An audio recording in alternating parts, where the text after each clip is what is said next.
Walt Disney's The Rescuers Down Under. One morning, as the sun rose over Australian outback, a young boy named Cody raced to the sound of an urgent alarm.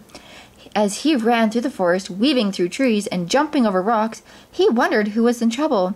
Finally, in a forest clearing, Cody found his kangaroo friend Falu, who had sounded the call for help. "Who was caught?" Cody asked his friend. "Marahoot, the great golden eagle," replied Falu. "She's trapped high on a cliff in a poacher's net. You're the only one who can reach her." Cody climbed onto the kangaroo's back, and the two of them raced through the forest. Soon Cody and Falu arrived at a tall cliff. Falu pointed to the top. "Marahoot's up on that ridge. Be careful, little friend." "No worries, I can do it," said Cody, and he began to climb the sheer rock face. When Cody reached the top, he peered over the edge. Before him, trapped in a net, was an enormous eagle. Marahoot screeched in fright. "I'm not going to hurt you," Cody reassured her. "I'm here to help." Cody took out a pocket knife and began cutting through the ropes. Before he could finish, Marahoot spread her magnificent wings and burst free. The force of the eagle's wings set Cody reeling backwards over the cliff. Just as he was about to hit the ground, Marahoot flew beneath him and lifted him into the sky on her back. Together they soared past the cliff, up in the heavy clouds. "Higher! Higher!" Cody yelled with joy. Then he held on tight as Marahoot turned and dove towards the shimmering river. After skimming the water's surface, they climbed back into the sky. Marahoot took Cody to her secret nest atop of the cliff. The boy peered inside and gently touched the eggs. "Are they going to hatch soon?" Cody asked. Marahoot nodded yes, and as a gift, she gave him one of her beautiful golden feathers. The eagle returned Cody to the forest, and the boy headed home, pretending to glide like an airplane. On the way, Cody discovered a mouse caught in a tiny trap. He knelt down to set it free. "Get away!" cried the mouse. "It's a trap! It's a big trap!" The ground gave way beneath them, and they both tumbled into a pit. They heard a loud rumbling sound, as though a truck were approaching. The frightened mouse scrambled into Cody's backpack. Cody heard a man's voice say, "Well, Joanna, what did we catch today? A dingo, a fat old razorback hog, or a nice big boy?" Cody looked up to see a tall, hooked-nosed man peering into the pit. It was Percival McLeach, and beside him was his pet lizard, Joanna. When McLeach saw Cody in the pit, he blamed Joanna for digging the hole. "My dumb lizard's always trying to bury squirrels out here," he explained. "That's not true," cried Cody. "This is a poacher's trap, and capturing wild animals is against the law." "Trap?" asked McLeach. "What makes you think that, boy? You've been down in that lizard hole too long. Come on, I'll help you out." McLeach lifted Cody out of the pit. When the boy turned around, the poacher saw Marahoot's feather tied to Cody's backpack. "Say, who gave you that pretty feather, boy?" asked McLeach. "It's a secret," answered Cody, afraid that McLeach would try to recapture the eagle. "It's a present from a friend." McLeach glared at him. "Now you just tell me where I can find that mama eagle and her eggs." "No, I won't," cried Cody. He slipped out of his backpack and broke into a run. While the poacher raced after Cody, the mouse scurried out of the backpack and into the brush. From his hiding place, the mouse watched McLeach grab Cody and stuff him into a bushwhacker, the big poaching truck in which McLeach captured animals. After the truck roared off, the mouse sped away to telegraph the Rescue Aid Society, an organization of mouse dedicated to rescuing prisoners like Cody.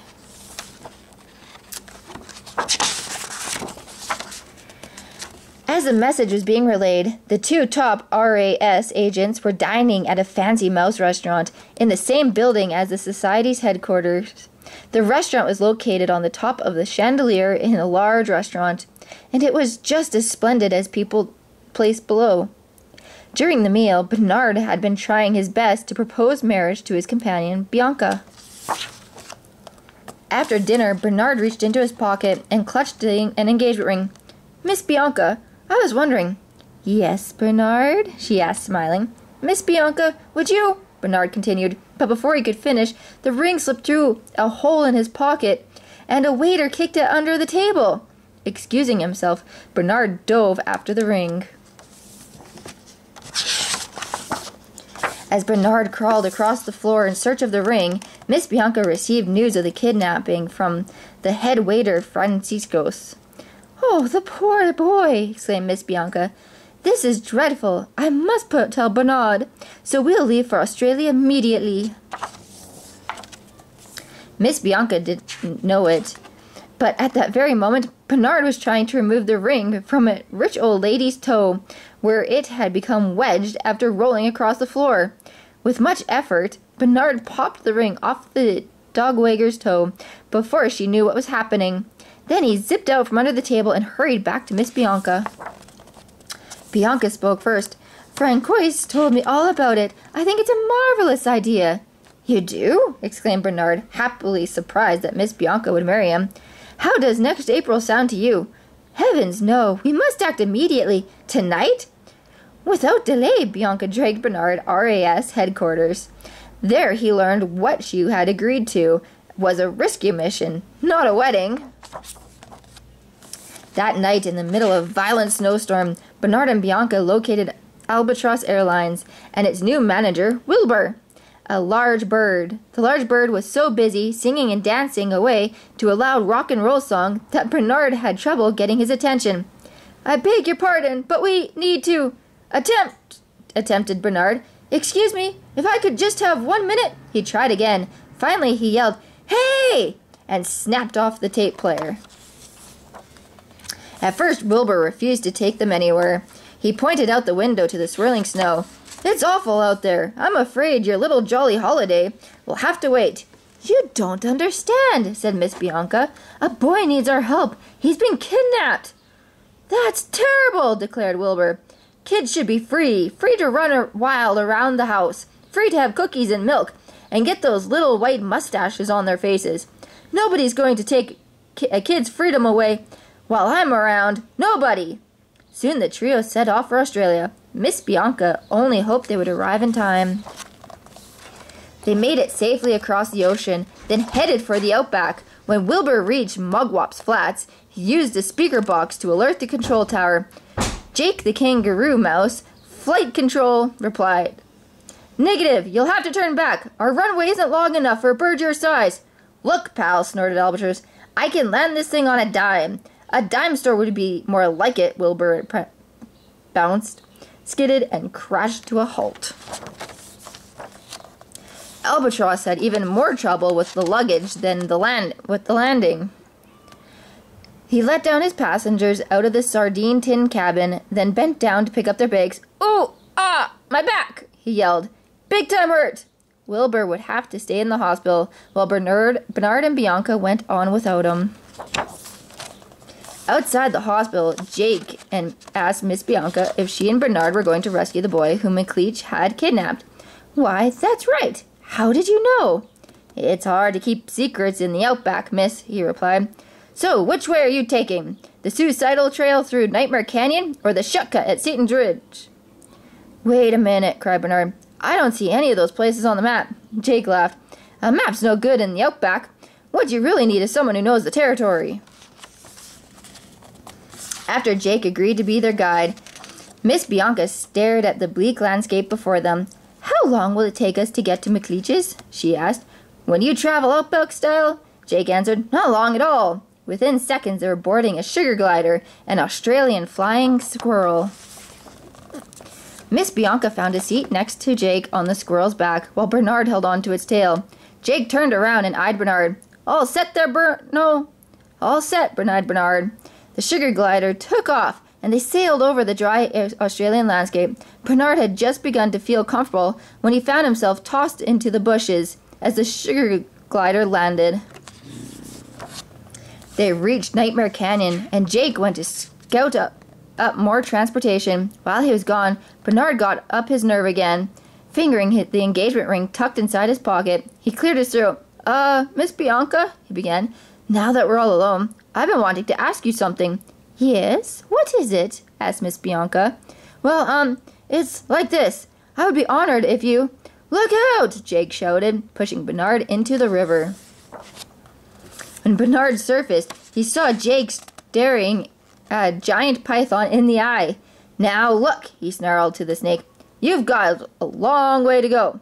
We've got a long way to go. You're going to take us there, and you're not going to give me any trouble about it, right? The python nodded, and the riders took their places. Miss Bianca was impressed with Jake's skills in daring. Bernard was not. While the three mice were making their way across the outback, Cody was being held captive in McLeach's compound. He had refused to reveal the eagle's location, so McLeach had tossed him into an underground prison. Cody discovered that he was not alone.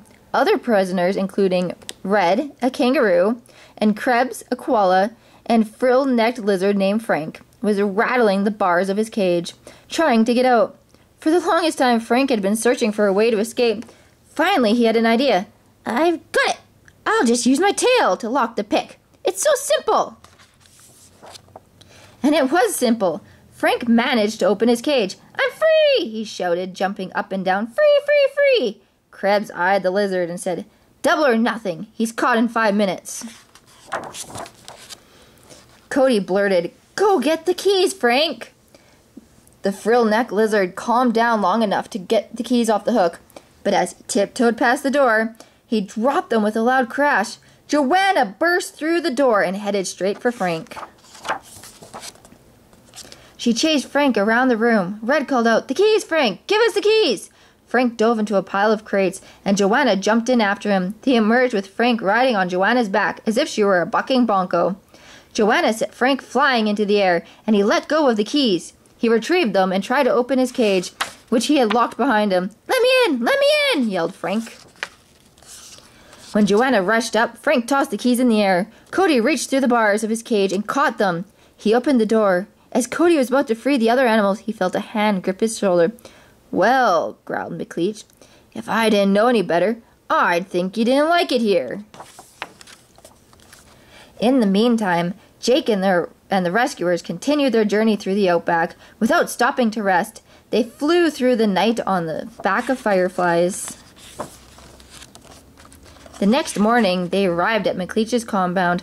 Bianca stared at the huge steel door. There's no time to waste, she said. We must try to get in. Jake said jokingly, Has anyone considered trying open sesame?